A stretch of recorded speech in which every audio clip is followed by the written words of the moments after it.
How to Work with a Freelance Editor, Part 2. I'm Karin with Right Now Editing, where we turn good manuscripts into great books. And I'm Pegg Thomas, multi-award-winning author, and we are two editors for 5 minutes. Last week, we talked about how to prepare yourself for working with a freelance editor, and we're going to spend our 5 minutes this week talking about what you do once you've gotten the edits back. Don't you just curl up in a corner and cry for about 24 hours? Well, honestly, so when I send back a manuscript, I work primarily with newer authors on the developmental substantive edits. So those are the big, long edits where we look at characterization, plot, pacing, story structure. We're looking at the, telling versus showing. It's the big stuff. Those are often bloodbaths as far as there's so much red on the page when you get it back. It can be overwhelming. So when I send my edits back, I let my authors know. First of all, I always include something encouraging. Even if it's the fact that, hey, you hired a professional editor, a lot of authors won't even do that. So the fact that you hired a professional sets you above a lot of other writers. But I let them know. I ask them to read through all of the comments.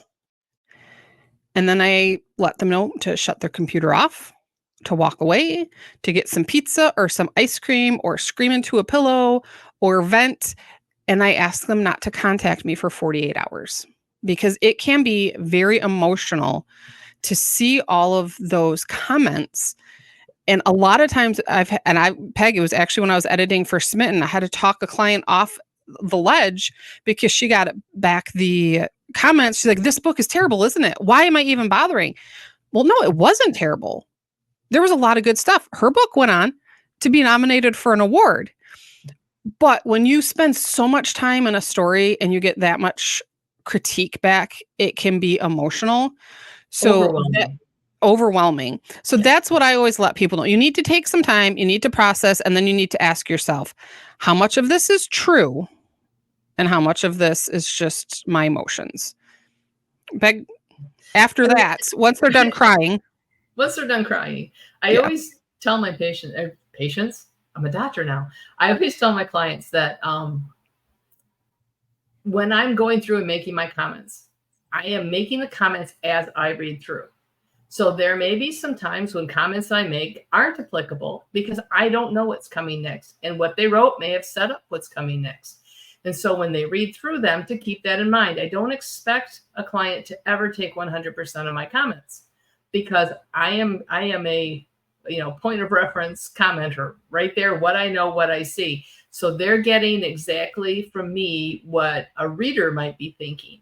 And even if there's something that I didn't understand or whatever, and they want to leave that because they're setting something else up, they can tweak it so that the reader coming through, isn't caught off guard by this or isn't tripped up by what they wrote. So what we're writing as comments, especially the way that I do it, which is I write them as I read, they're not something that's going to be taken 100%, but definitely think about 80 to 85%. Probably you should be taking because you're paying a professional and somebody who is not attached to this manuscript emotionally to go through it and make it stronger. That's always the goal. And it is intimidating to see all that read. And I do make a lot of comments.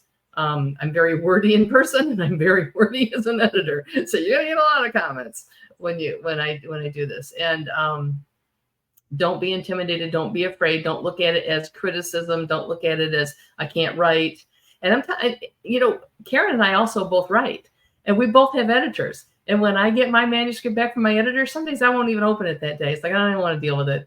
I know she's going to have blood red all over, and I don't want to look at it today. And it's okay if you don't want to look at it today. Wait till you're in the mind frame of mind. I can talk to sit down and dig into it and really apply. And the other thing I tell all my clients is that my name is 4 letters, and that's okay. If you want to use it like that while you're going through, mutter whatever you have to mutter, use my name in vain. It doesn't matter. Just buckle down and get the work done and make the changes and the stuff that you agree with, which should be 80 to 85%. Then dig in and make it better. And I do like to also encourage authors all the time. If you have questions, contact the editor. The edit does not matter at all, and it will not help you a lick if there's comments that you don't understand and you don't clarify them. Okay, we're done, but I want to finish that thought. So if someone makes a comment through the whole thing, you need more sensory detail and you're not really clear on what sensory detail is, contact the editor, ask for clarification. I personally don't know a single editor that's going to say, no, I'm not going to clarify that. Again, because a good editor wants you to succeed. So we're going to do whatever we can to help you make the most of your edit. Any quick parting thoughts, Peg? I think we covered that pretty well, actually. All right. So until next week, I'm Karin Beery with Right Now Editing. And I'm Peg Thomas, and we'll see you next time. Bye.